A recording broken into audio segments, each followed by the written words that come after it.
comment intégrer l'hôpital au territoire.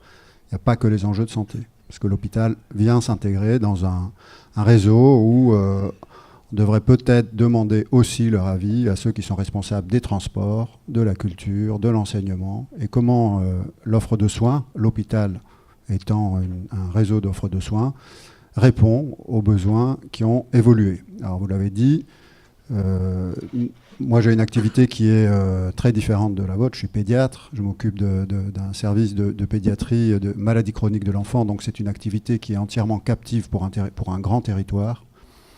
La néphro, l'hépato, la diabétopédiatrie.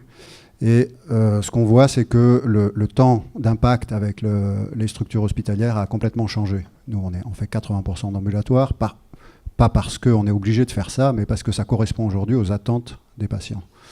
Et on voit bien qu'il y a 3 niveaux d'impact avec les structures hospitalières. Il y a le temps extrêmement court qui est la traumato, on a un accident et on va à l'hôpital ou on va dans une structure de soins, pas obligatoirement l'hôpital, on a une réponse et après on est guéri.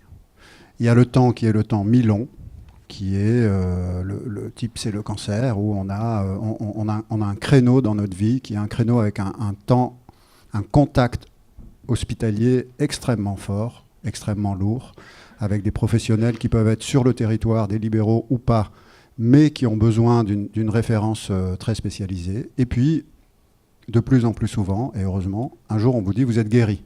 Vous êtes guéri de la maladie, mais il reste souvent des séquelles importantes au niveau social, au niveau d'accès à l'emploi, d'accès aux emprunts, etc., qui peuvent durer. Et puis il y a les maladies chroniques. Ce n'est pas un créneau, c'est un décalage permanent.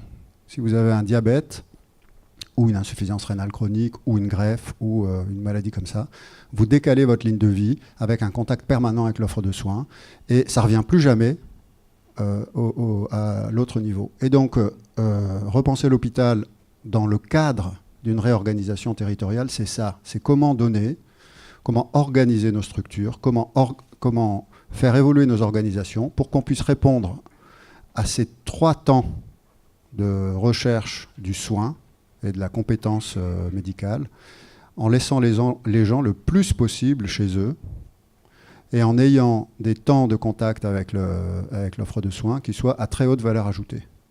Et donc, pour arriver à ça, ça veut dire qu'on doit tenir compte des contraintes de transport, y répondre avec un peu d'intelligence artificielle ou en tout cas de numérique. La téléexpertise et la téléconsultation, c'est quelque chose qui peut apporter énormément. Il y a des projets très concrets aujourd'hui de téléconsultation ou de téléexpertise dans les EHPAD pour, par exemple, la dermato.